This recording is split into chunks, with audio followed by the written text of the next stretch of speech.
ناظرین، آپ دیکھ رہے ہیں صفا آن لائن کا پروگرام مذاکرہ اور میں ہوں آج کے پروگرام کا میزبان منور سلطان۔ تعلیم کسی بھی قوم و ملت کے لیے انتہائی ضروری چیز ہے۔ کہا جاتا ہے کہ تعلیم ریڑھ کی ہڈی کی حیثیت رکھتی ہے۔ مسلمانوں کے لیے مسئلہ یہ ہے کہ انہیں ایک عصری تعلیم، ماڈرن ایجوکیشن چاہیے، لیکن اسی کے ساتھ ساتھ انہیں دینی تعلیم بھی چاہیے۔ ماڈرن ایجوکیشن کا انتظام عام طور پہ حکومت کی طرف سے ہوتا ہے، ہر علاقے میں اسکول، کالج اور یونیورسٹیاں قائم ہیں۔ اسی کے متوازی مسلمانوں نے ملت کی جانب سے تعلیم کے لیے بہت ہی اچھی کوششیں کی۔ آج ہم دیکھتے ہیں کہ مدرسے ہیں اور اس میں بھی ہر سطح کے مدرسے ہیں جہاں پرائمری سے لے کے اور عالمیت تک اور فضیلت اور افتخار تک تعلیم دی جاتی ہے۔ کچھ مدرسے لڑکیوں کے بھی ہیں، لیکن جو مدرسے لڑکوں کے ہیں اور لڑکیوں کے ہیں ان سب میں بہت ہی کم تعداد، بلکہ ایک رپورٹ کے مطابق 5% لوگ پڑھتے ہیں۔ باقی 95% مسلمان جو تعلیم حاصل کرتے ہیں وہ اسکولوں میں حاصل کرتے ہیں۔ یہاں ایک بہت اہم سوال یہ ذہن میں آتا ہے کہ جو بچے اسکول اور کالج میں پڑھتے ہیں اور خاص طور پہ لڑکیاں جن کے لیے کوئی اور انتظام دینی تعلیم کا، دینی تربیت کا نہیں ہے، ایسے اسکول اور کالج میں پڑھنے والی بچیوں کے لیے دینی تعلیم کا کیا انتظام ہے؟ کیا ان کے لیے دینی تعلیم کا انتظام کرنا ضروری ہے یا نہیں؟ اور اس سلسلے میں جو کوششیں ہو رہی ہیں اس کی سطح کیا ہے؟ ان موضوعات پہ بات کریں گے۔ آج ہم انتہائی معروف عالم دین مولانا علاء الدین ندوی صاحب سے، جو مشہور مصنف ہیں، تجزیہ نگار ہیں اور قلمکار ہیں۔ مولانا، آپ کا ہمارے پروگرام میں خیر مقدم ہے۔ سب سے پہلے ہم یہ جاننا چاہیں گے کہ اسکول اور کالج میں پڑھنے والی بچیوں کے لیے کیا دینی تعلیم اور خاص طور پر دینی تربیت ضروری ہے یا نہیں ہے؟ یہ کتنا ضروری ہے اور اس کے لیے ملت کی جانب سے کیا انتظامات کیے گئے ہیں؟ بسم اللہ الرحمن الرحیم۔ نہ صرف یہ کہ مسلمان بچے بچیوں کے لیے اور مسلمانوں کے لیے نہ صرف یہ کہ دینی تعلیم ضروری ہے،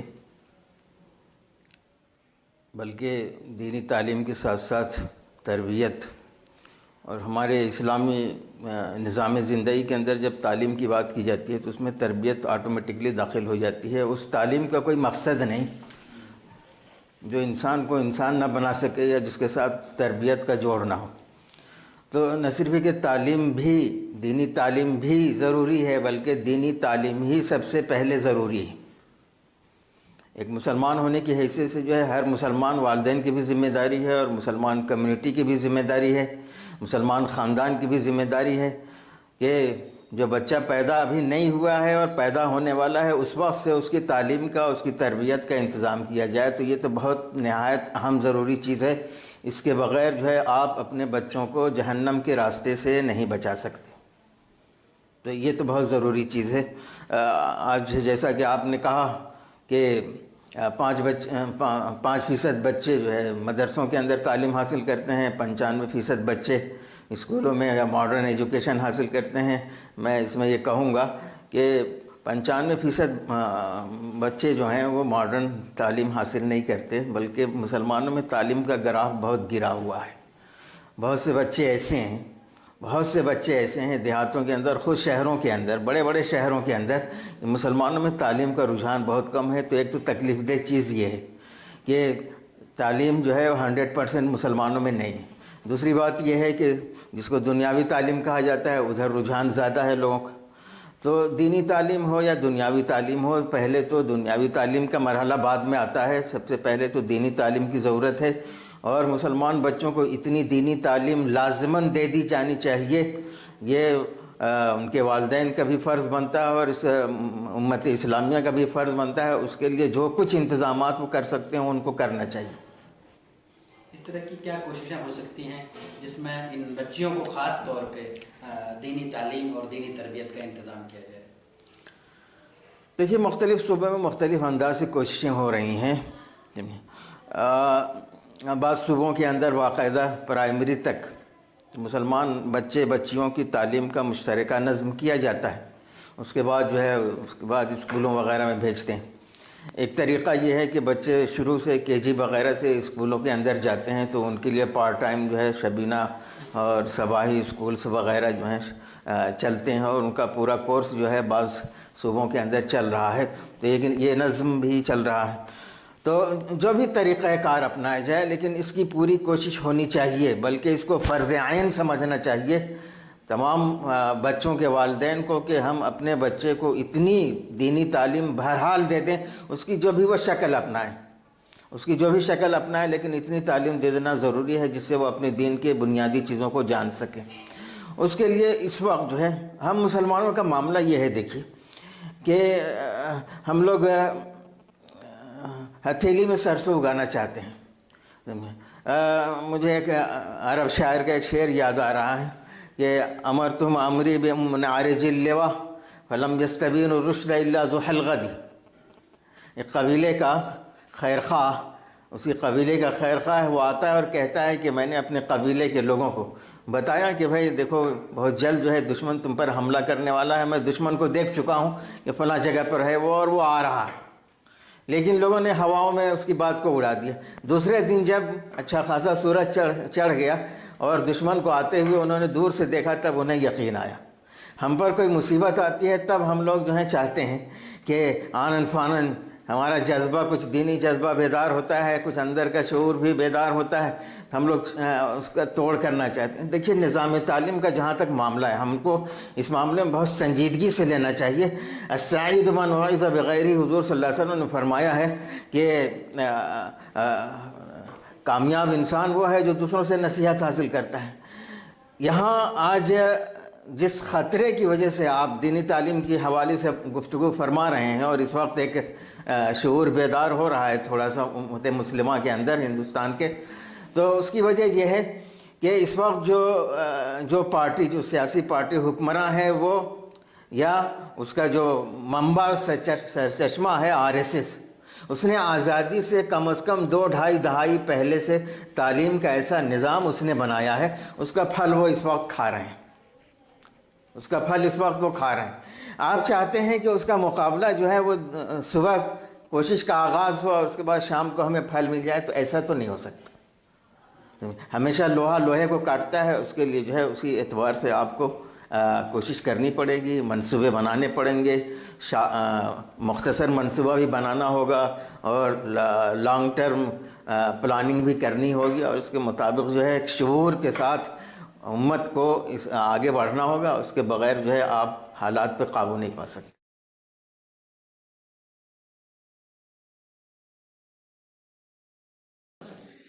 مولانا، مختلف تنظیموں کی جانب سے، اداروں کی جانب سے ایسے بچوں، یعنی خاص طور پہ عصری تعلیم پانے والے بچوں اور بچیوں کے لیے سنڈے کلاسز ہوتے ہیں، یا اسی طرح سمر کلاسز ہوتے ہیں۔ اگر لکھنؤ کی بات کریں تو القرآن انسٹیٹیوٹ نے اس معاملے میں کافی بڑا کام کیا ہے، اور ان کے سمر کلاسز بڑی تعداد میں ہوتے ہیں اور اس کے اثرات بھی اچھے ہیں۔ اس طرح کی اور بھی کوششیں ہوئی ہیں مختلف صوبوں میں، لیکن ہم یہ جاننا چاہتے ہیں کہ یہ کوششیں کس حد تک مفید ہیں، اور کیا یہ کافی ہیں یا اس کو مزید بڑھانے کی ضرورت ہے؟ دیکھیے جو کوششیں تو جس حد تک ہو رہی ہیں،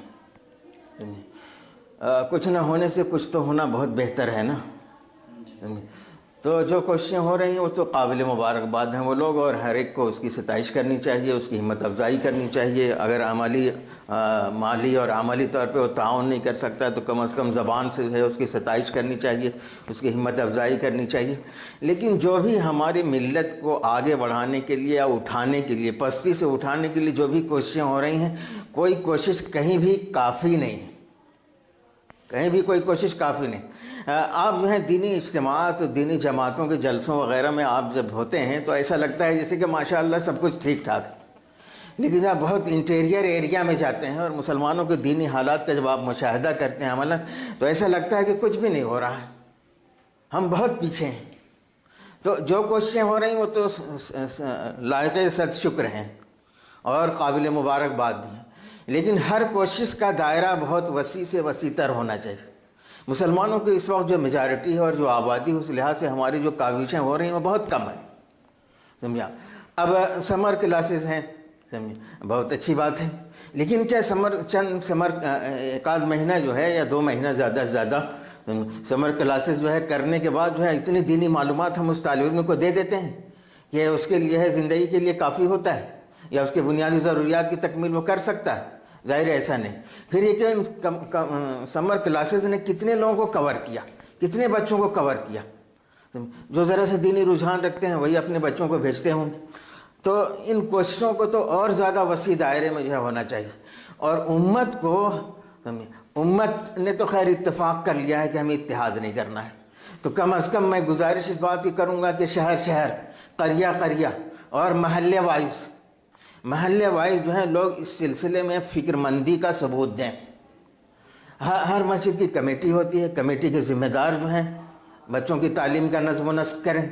ہر جگہ جو ہیں چھوٹے موٹے مکاتب ہوتے ہیں، مدارس ہوتے ہیں، وہاں کے لوگ کریں۔ جو پرائیویٹ مسلمانوں کے اسکول چلتے ہیں وہاں کا جو عملہ ہے وہ اس کی کوشش کریں۔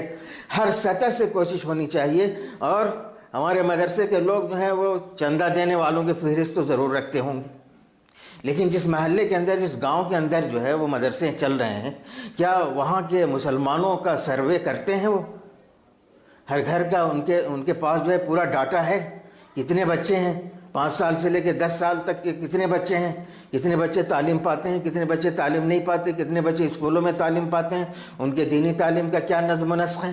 یہ پورا ڈاٹا اس مدرسے کے، اس محلے کے مدرسے کے سامنے ہونا چاہیے۔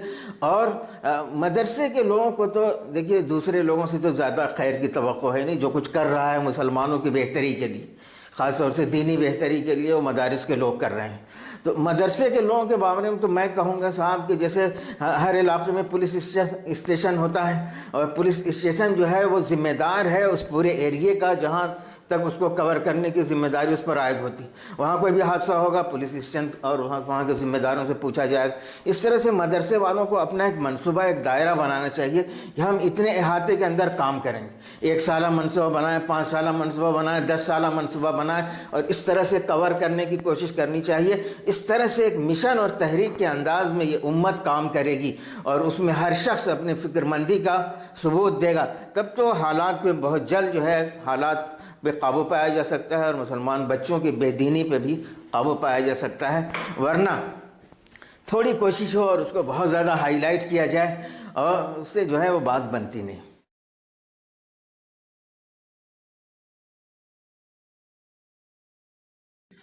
مولانا عام طور پہ یہ بات کہی جاتی ہے کہ مدارس تعلیم کے لیے قائم ہیں، ان کو تعلیمی امور کی طرف توجہ دینی چاہیے، باقی جو دوسرے کام ہیں اس کے لیے ملی تنظیمیں ہیں۔ تو کیا ایسا نہیں محسوس ہوتا کہ مدرسے سکڑتے جا رہے ہیں، سمٹتے جا رہے ہیں؟ دینی تعلیم کے لیے یا کسی بھی تعلیم کے لیے یہ مدرسوں کا قیام ہوا ہے، تو میں تو تعلیم ہی کی بات کر رہا ہوں آپ سے، سمجھے۔